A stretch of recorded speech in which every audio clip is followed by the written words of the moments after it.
I have with me Director General of Fire Services, Mr. Nagbabu.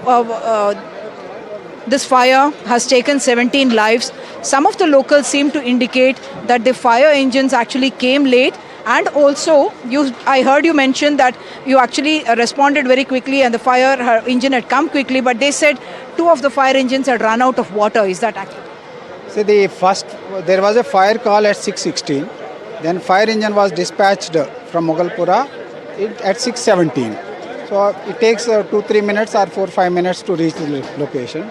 After that, subsequently, lot of 11 fire engines were deployed. So each of the fire engine will have 4,500 liters only. So whether it is Hyderabad or any other state, it is same number. So only thing is we always get water from the water board as a supplement for the firefighting. So they do supply water without any fail. So it is not a problem. Water is not a problem here. Was identifying water source a problem here? No. The water board department supplies water with their tankers. It's not a problem. So the main problem here is there is only one entrance you can see. It's a 2-meter entrance. It is like tunnel-like entrance. Then after that, to reach the first and second floor, it is only very small staircase is there.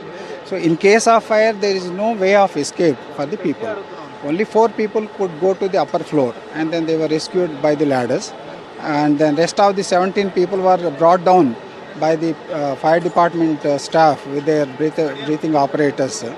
In unconscious condition, they were shifted to the hospitals. As of now, what do you suspect was the cause of the fire, and did the deaths happen because of the inhalation of gas rather than burning injuries?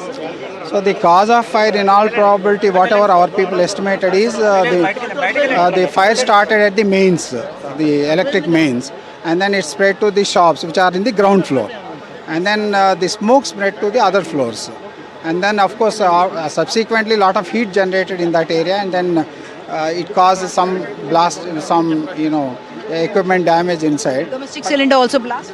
No, there was no blast of cylinder. There was a lot of smoke and then heat inside the building. So visibility would have been very low, and inhalation of the gas, does it also immobilize people because they become unconscious or unable to run away? You're right. Within 2-3 minutes, people will become unconscious, and then they cannot move also. And particularly the rooms are also very small rooms, very small room. Everything is very small in this building, and people could not escape. There were obviously some 8 children who were trapped in this, and women and elderly as well, very unfortunately. What does this indicate to you? Because obviously every time a fire happens, we have to take lessons from it as well. This entire area is almost hundreds of years old, most of the establishments, and nothing has been modernized really. So my request from you is, this is an old construction from the Nizam's time. So over a period, a lot of things were added to this area. So my request through you is that all the shopkeepers, they should understand that fire will not spare anybody. So it may happen to anybody like this. Nobody expected this kind of incident. So they have to take adequate precautions. At least some fire alarm, smoke alarm should be there in the shops, particularly where mixed occupancies are there. So at the same time, at the same hour, there was a fire call at Chandrayanagutta also, and our people could save 50 people from the G+3 building. So it all depends on the kind of building, how whether the firemen access, whether access is there or not. That all depends on how the building is there, and then the firefighters can save the people or not. So what you said, I would like to reiterate because it's very important. We wake up when a fire happens and a tragedy happens, but you are saying find your own safety by trying to ensure, or are there inspections that your fire department can carry out which can make suggestions to say this is an escape route, this is a how to create those kind of passages? The idea is that people should take adequate fire precautions. We have National Building Code, how to take fire precautions is written in that one.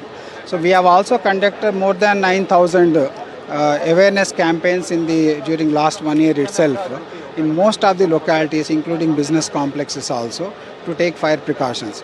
There are fire systems in many places, but there are no fire systems in many places again. So particularly in small buildings, it's a problem. One thing was mentioned to me, I have to check with you on that.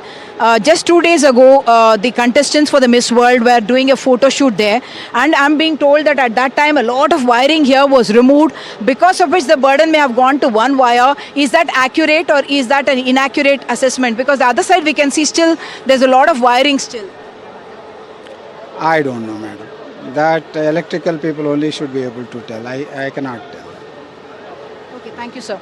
So, the fire department DG, in fact, talking about the fact that this was a trap, actually, a literal trap that was there for people there, because when the short circuit happened in what they considered as the electric box in their department, that's when the fire broke out, the smoke suddenly came out, and that singular exit route, which you can see hardly about 3 feet is the width of that exit route. That is the route through which everyone was expected to, in fact, escape, and there was no way they were able to come out, because within a couple of minutes of inhaling of that gas, they would have become unconscious, and that's the reason why perhaps this corroborates what the eyewitness told us, that he found a woman inside sitting there embracing 3 kids, and she had already died, and there were others as well who found in those 2 rooms who were almost literally immobilized and not able to move. They were either unconscious or not in a state to be able to help themselves to come out of this, and this was a trap, certainly a fire trap that was waiting to happen. And perhaps a lesson that needs to be taken away is about becoming fire safety conscious and ensuring that establishments like these, which are there in such crowded areas, hundreds of years old perhaps, that need to be now looked at for fire safety and to make them now more fire safe. Back to you.